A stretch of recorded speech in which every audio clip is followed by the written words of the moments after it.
الحمد لله الذي جعل الشمس والقمر بحسبان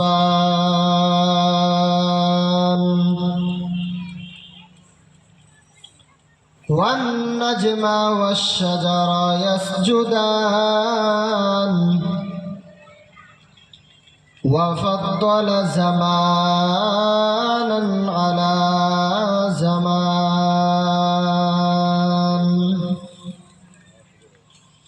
كما فضل مكانا على مكان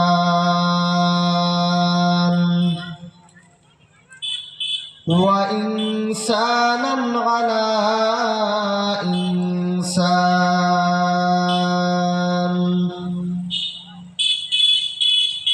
ونشهد أن لا إله إلا الله وحده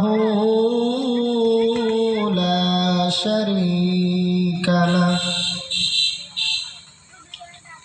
لا جد له ولا ند له ولا مثل له ونشهد أن سيدنا وحبيبنا وطبيب قلوبنا ومولانا محمدا عبده ورسوله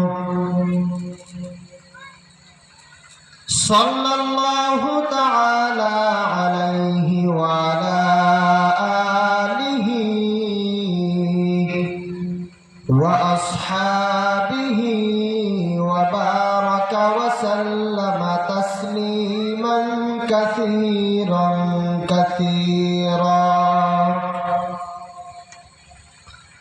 أما بعد فقد قال الله تعالى في كلامه المجيد وفي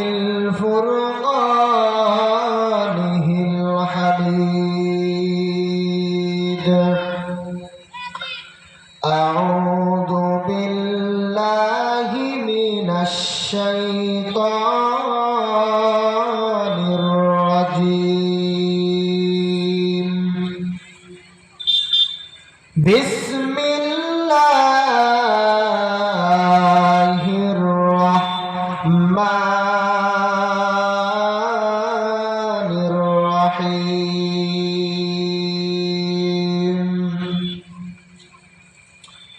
يا أيها الذين آمنوا إذا نودي للصلاة من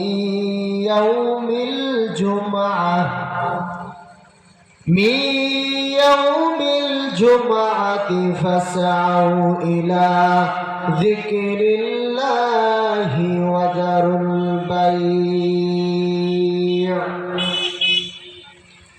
ذلكم خير لكم إن كنتم تعلمون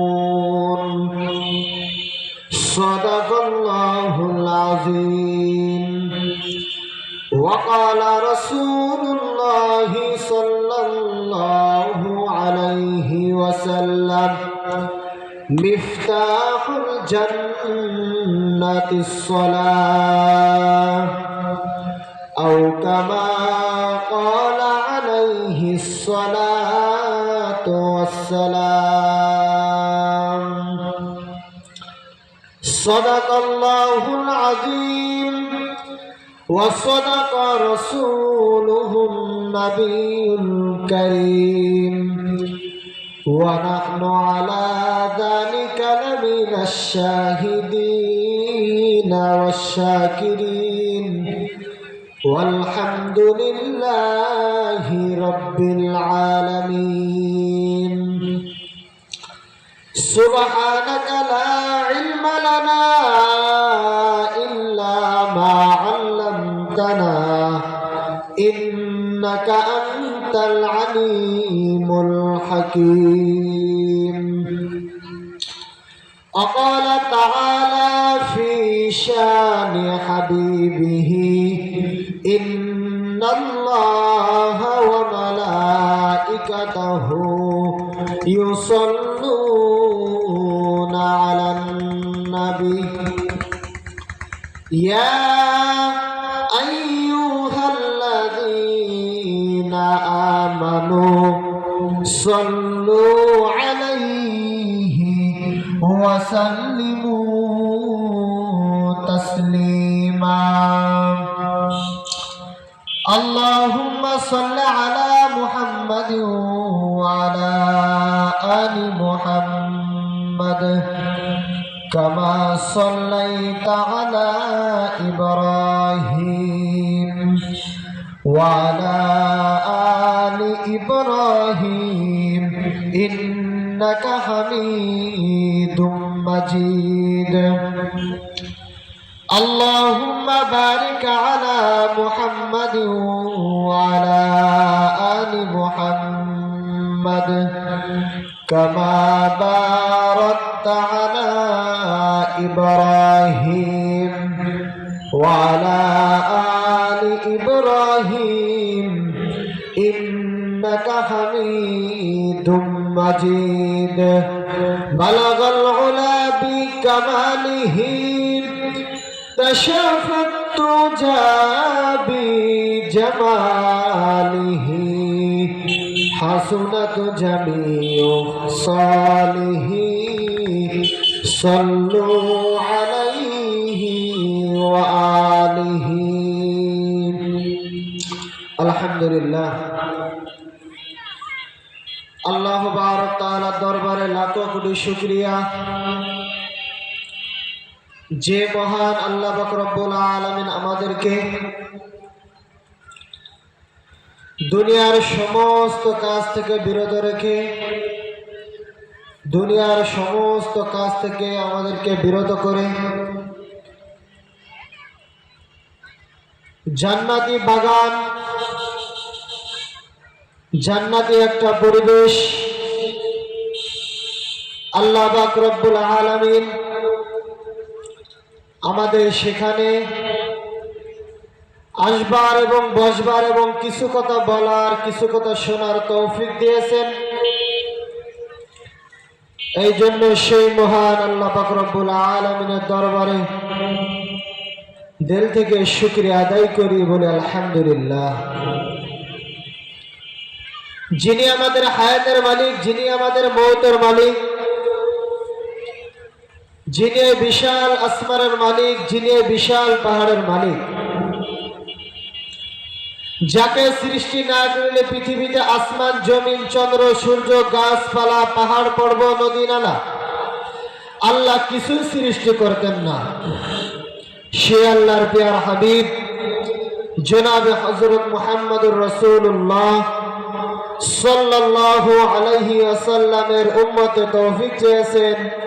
এই জন্য আরো একবার শুকরিয়া আদায় করি, বলি আলহামদুলিল্লাহ। কোরআনের বাগান, জান্নাতি বাগান আল্লাহ পাক রব্বুল আলামিন মায়া করে মোহাব্বত করে এই কোরআনের বাগানে যাকে আসার ব্যবস্থা করে দিবেন, যাকে বসার জন্য ব্যবস্থা করে দিবেন, সে এখানে আসতে পারবে এবং সে এখানে বসতে পারবে। আল্লাহ পাক রব্বুল আলামিন যাকে মোহাব্বত করে কোরআনের প্রতিষ্ঠানে, কোরআনের বাগানে, জান্নাতে একটা বাগানে বসার ব্যবস্থা করেছেন, এই জন্য সে মালিকের দরবারে বেশি বেশি শুকরিয়া আদায় করা, যেন আল্লাহ পাক রব্বুল আলামিন যতদিন আমাদেরকে হায়াতে তাইয়্যিবা দান করেন, যতদিন আমাদেরকে দুনিয়াতে বাঁচিয়ে রাখেন, যতদিন পর্যন্ত এই কোরআনের মাহফিলের ডাক শুনি, আল্লাহ পাক রব্বুল আলামিন আমাদের সকলকে যেন জান্নাতি পরিবেশে বসার ব্যবস্থা করে দেন এবং আমাদের সবাইকে ওই জায়গায় যাওয়ার জন্য ব্যবস্থা করে দেন। এই জন্য আল্লাহ পাক রব্বুল আলামিনের দরবারে বেশি বেশি শুকরিয়া আদায় করার দরকার, বেশি বেশি দোয়া করার দরকার। কারণ মানুষ জান্নাতে একটা বাগানে আসে এবং বসে এবং কিছু কথা শোনে। এরা যখন কোরআনের মাহফিলে এসে বসবে, কোরআনের মাহফিলে এসে কোরআনের আলোচনা শুনবে, কোরআনের বয়ান শুনবে, হাদিসের আলোকে কিছু কথাবার্তা শুনবে, এরাই দেখবেন গুণাগত অবস্থায় কোরআনের মাহফিলে বসে এবং এই মাহফিল থেকে তওবা ইস্তেগফার করে গুণামুক্ত জীবন নিয়ে তারপর বাসার থেকে ফিরে যায়। এই জন্য আমাদের কোরআনের মাহফিল যেখানে হোক না কেন, কোরআনের মাহফিলে যেখানে ডাক আসুন না কেন, আমরা সকলেই সেখানে যাব এবং সেখানে আসব। কোরআনের আলোচনা হয় সেগুলো শুনবো, হাদিসের আলোকে কিছু কথাবার্তা হয় সেগুলো শুনবো। খালি আমাদের শোনাই কাজ নয়, এর পাশাপাশি আমরা আমলও করার চেষ্টা করব। কারণ আমরা যেন এই কথাবার্তা শুনে যদি আমরা ভিতরে রেখে দিই, কথাবার্তা শুনে যদি আমরা এক জায়গায় গোছায় রেখে দিই, তাহলে আমাদের কোনো ফায়দা হবে না, আমাদের কোনো লাভও হবে না। এই কথাবার্তা শুনে যদি আমরা আমল করতে পারি, এই কথাবার্তা শুনে যদি আমরা প্রচার প্রসার করতে পারি, দেখা যাবে পরবর্তীতে আমরা দুনিয়ার জিন্দেগিতে আল্লাহ আমাদের যতদিন বাঁচিয়ে রাখুক না কেন, দুনিয়ার জিন্দেগিতে আল্লাহ যতদিন বাঁচায় রাখুক না কেন, মৃত্যুর আগ পর্যন্ত আমরা নিলেবেলে থাকতে পারবো, নামাজিগত অবস্থায় মানুষের সাথে চলাফেরা করতে পারবো, ঈমানকে মজবুত করতে পারবো। দুনিয়ার যত সুখ শান্তি আমাদের আছে সব কিছু আমরা ভোগ করতে পারবো। এর পাশাপাশি আখেরাত আমাদের জন্য অপেক্ষা করতেছে। কিন্তু আখেরাত যদি আমাদের পাইতে হয়, আখেরাতে যদি আমাদের সুখ শান্তি পাইতে হয়, পরকালে যদি আমাদের নাজাতের ফয়সালা যদি আমাদের পাইতে হয়, তাহলে দুনিয়াতে যতগুলো আমল কোরআন হাদিস যা কিছু আছে, যেগুলো আমলের দ্বারা আমাদের আমল মজবুত হবে, আমাদের ঈমান মজবুত হবে, ঈমান শক্ত হবে, সেইগুলো আমাদের মেনে চলতে হবে, সেইগুলো আমাদের আমল করতে হবে। এইগুলো আমলের পাশাপাশি আমাদের আমলের প্রচার প্রসার চালায় যেতে হবে। তাহলে দেখা যাবে আপনি একজন মানুষের মতো মানুষ হতে পারলেন, পরবর্তীতে আর একজন আপনার মুসলমান বান্দাকে মানুষের মতো মানুষ বানাইতে পারলেন। এই জন্য ভাই, আমাদের কোরআনের বয়ান যেখানে হয় না কেন, কোরআনের ডাক যেখানে আসুক না কেন, আমরা সকলেই সেখানে যাইতে প্রস্তুতি গ্রহণ করব। যেমন জুমার আজান দিলে আমরা সকলে মসজিদে আসি, জুমার নামাজের প্রস্তুতি গ্রহণ করি এবং জুমার নামাজ আমরা আদায় করি। ঠিক তখন আমাদের একটা টাইম থাকে যে আমরা এখন জুমার নামাজ আদায় করব, এখন আমাদের জুমার নামাজ হবে। জুমার নামাজে যেমন নির্দিষ্ট একটা টাইম আছে যে 1:30-এ জামাত হয়, ঠিক আমরা 1:30-এ জামাতে দাঁড়ায় যাব।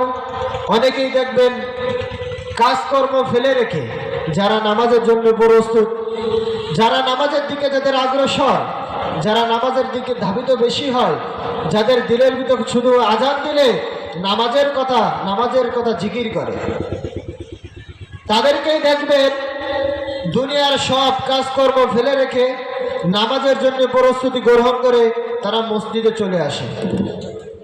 ঠিক আমাদের তদারক কোরআনের মাহফিলে যখন ডাক আসুক না কেন, সব কাজকর্ম ফেলে রেখে আল্লাহ কোরআনে আমাদেরকে কি বলেছেন, আল্লাহ কোরআনে আমাদের কি বুঝাইছেন, সব কিছু আমরা এখান থেকে শুনে যাব এবং শুনে আমরা সেইগুলো প্রসার করার চেষ্টা করব। যদি এইগুলো আমরা প্রচার করতে পারি, এইগুলো যদি আমরা প্রসার করতে পারি, হয়তো আল্লাহ পাক রব্বুল আলামিন এই প্রচারের কারণে কিয়ামতের ময়দানে নাজাতের ফয়সালা করে দিতে পারে। আপনিও মুসলমান ভাই, আপনার সাথে যেও ঘুরে বেড়াচ্ছে সেও মুসলমান ভাই। আপনি নামাজ পড়েন, আপনি জানেন আমি যার সাথে ঘোরাফেরা করছি সে নামাজ পড়ে না। আপনি কিন্তু ইচ্ছা করলে পারেন তাকে নামাজের দাওয়াত দিতে, কিন্তু দেন না। কেন দেন না? আপনার ভিতরে যেমন একটা ভয়, আমি যদি ওকে নামাজের দাওয়াত দিই, ওকে যদি নামাজের কথা বলি, হয়তো সে আমার প্রতি রাগ হতে পারে। কিন্তু ভাই, নামাজ এমন একটা জিনিস, নামাজ এমন একটা মজার জিনিস, যারা নামাজ পড়ে তাদের কাছ থেকে শুনলে পারা যায়, ভাই আপনি নামাজ পড়েন, নামাজের ভিতর আপনি কিছু পেয়েছেন? যদি কিছু পেয়ে থাকে তাহলে আপনাকে উত্তর দিবে, হ্যাঁ নামাজের ভিতর আমি কিছু পেয়েছি। আর যারা নামাজ পড়ে না, আপনি নামাজের দাওয়াত দিতে ভয় পান, আপনার বোঝার দরকার নামাজের মধ্যে যেমন আমি মধুর মতো মিষ্টি এমন কিছু পেয়েছি, তাহলে তাকেও নামাজের দাওয়াত দিয়ে মসজিদ মুখোমুখি করি। হয়তো সে একটা বকা দিবে, আজ বকা দিয়ে কাল হয়তো সে বকাটা তার ভুল স্বীকার করবে। সে হয়তো বুঝবে আমি বকা দিছি, আমার হয়তো ভুল হয়েছে। এই জন্য নামাজের জন্য বেশি বেশি দাওয়াত দেওয়ার দরকার, নামাজের জন্য বেশি বেশি প্রসার করার দরকার। তাহলে আপনি দেখবেন নামাজ একসময় আপনাকে জান্নাতের ভিতর টেনে নিয়ে যাবে। কারণ আমরা সকলে হাদিস জানি, মিফতাহুল জান্নাতি সালাহ, নামাজ হলো আমাদের বেহেশতের চাবি, নামাজ হলো আমাদের জান্নাতের চাবি। যারা নামাজ পড়তে পেরেছে তারাই দুনিয়াতে চাবি অর্জন করতে পেরেছে, আর যারা নামাজ পড়ে নাই এরা দুনিয়াতে চাবি অর্জন করতে পারে নাই। তারা আখিরাতের জন্য অপেক্ষা করতেছে, আখিরাত আপনাদের জন্য অপেক্ষা করতেছে। এই জন্য একটা কথাই বলতে চাই যে আপনি যদি জান্নাতে যেতে চান, আপনি যদি জান্নাতের মেহমান হতে চান, তাহলে আপনার দুনিয়াতে নামাজ ঠিক রাখতে হবে। নামাজ পড়বেন তো জান্নাতের মুখোমুখি হইতে পারবেন। মৃত্যুর পরে জান্নাতের ঘিরান আপনি গ্রহণ করতে পারবেন, জান্নাতের হাওয়া বাতাস আপনি গ্রহণ করতে পারবেন, জান্নাতের ভিতর আপনি ঢুকতে পারবেন। আল্লাহ পাক রব্বুল আলামিন আপনাকে জান্নাতের ভিতর ঢোকার ব্যবস্থা করে দেবেন। এই জন্য আমাদের কাজ হলো নামাজ নিজেও পড়া, পরিবারকেও পড়ানো, ছেলে মেয়ে যারা আছে, স্ত্রী পুত্র যারা আছে, সবাইকে পড়ানো নামাজ। আজান শুনলে অনেকে আছে যারা নামাজি, তাদের মাথা ঠিক থাকে না, নামাজ পড়তে হবে, নামাজের দিকে চলে যায়। আর যারা নামাজের কথা বোঝে না, আজান শুনলে তাদের রাগ হয়, তারা দেখবেন যে অন্য মুখে ফিরে চলে যায়। এই জন্য ভাই, আপনার সন্তান যখন ছোট, আপনি সন্তানকে সাথে করে মসজিদে নিয়ে যান। সন্তানকে আস্তে আস্তে মসজিদে নিতে নিতে এমন একটা অভ্যাসে পরিণত করবেন, পরবর্তী দেখবেন আপনার সন্তান বড় হবে আর নামাজের জন্য আপনি বাবা, আপনি মা, আপনাকে নামাজের জন্য আপনার সন্তান আপনাকে দাবড়াদাবি করবে। এই জন্য যাদের ছেলে মেয়ে আছে, এখনো ছোট মানুষ, সকলে চেষ্টা করবেন মসজিদে নিয়ে আসার জন্য, মসজিদে নামাজ পড়ানোর জন্য। তাহলে দেখবেন আপনার সন্তান যখন নামাজ পড়তে পড়তে এই নামাজের মজা আপনার সন্তান যখন পেয়ে যাবে, তখনই দেখবেন আপনার আর কোনো চিন্তা ভাবনা, কোনো কষ্ট কিছুই থাকবে না। আর আপনি যদি চিন্তা করেন না, ফজরের আজান দিচ্ছে, আমার ছেলেকে ডাকলে ঘুমের ডিস্টার্ব হবে, এই চিন্তা ভাবনা যদি আপনি করেন, তাহলে দেখেন আপনি এইগুলোও জায়গা পাবেন না, ওগুলোও জায়গা পাবেন না। সব দিক থেকে আপনার কষ্ট, দুনিয়াতেও আপনার কষ্ট, আখিরাতেও আপনার কষ্ট। এই জন্য ছেলে মেয়েদের ছোট থাকতে মাদ্রাসায় পড়ানো, নামাজের অভ্যস্ত করা, কোরআন শিখানো, হাদিস শিখানো, এই যে গ্রাম অঞ্চলে যেসব মসজিদ আছে সকালবেলা থেকে মক্তবে ডাক দেয়, কিন্তু আপনি চিন্তা করেন আমার ছেলেকে যদি ডাক দিই ঘুমের ডিস্টার্ব হবে না, আপনি ইচ্ছা করে একটু কষ্ট করে 2 দিন ডেকে পাঠান, পরে দেখবেন যে আপনার সন্তানকে ডাকা লাগবে না, আপনার সন্তান ঘুম থেকে উঠে মসজিদে চলে আসছে, আপনার ডাকা লাগে না, আপনি ঘুমের থেকে উঠে আপনার সন্তানকে খুঁজে পাবেন। এরকম অভ্যস্ত করতে হবে, কারণ আল্লাহর কোরআন পড়া, মসজিদে যাওয়া আসা, বন্ধু বান্ধব একসাথে চলাফেরা, এর আনন্দ ইরাই জানে যারা একসাথে চলাফেরা করে, যারা একসাথে পড়তে আসে, একসাথে পড়া শেষ করে, এরাই এই আনন্দটা জানে। আর যারা আসেন এর আনন্দটা বোঝেই না, এর আনন্দ কিছু জানেও না। এই জন্য ছোট থাকতে থাকতে নামাজের অভ্যাস করতে হবে, ছোট থাকতে থাকতে নামাজের দিকে, নামাজের মুখোমুখি হইতে হবে, নিজেও নামাজ পড়া, অন্য ভাই যারা আছে তাদেরকেও নামাজের মুখোমুখি করা। এই জন্য আমাদের সর্বশেষ এটাই কথা থাকবে যে নামাজ যতক্ষণ দুনিয়াতে আল্লাহ আমাদের বাঁচায় রাখুক না কেন, নামাজ পড়বো ঠিক মতো, অন্যকে নামাজের দাওয়াত দেওয়ার চেষ্টা করব, এবং পরিবার যারা আছে সবাইকে নামাজ পড়াবো। এটা ছিল আজকে নামাজের মূল আলোচনা। এবং পরিবার পাশাপাশি পরিবারে যারা মা বোন যারা আছে সবাইকে পর্দানিশীভাবে রাখার চেষ্টা করব। আল্লাহ পাক রব্বুল আলামিন আমাদের সবাইকে পরিপূর্ণ নেক হায়াত দারাজ করুক এবং সবাইকে 5 ওয়াক্ত নামাজে বানায় দিক। সকলে বলে আমিন। ওয়া আখির দাওয়ানা আনিল হামদুলিল্লাহি রাব্বিল আলামিন।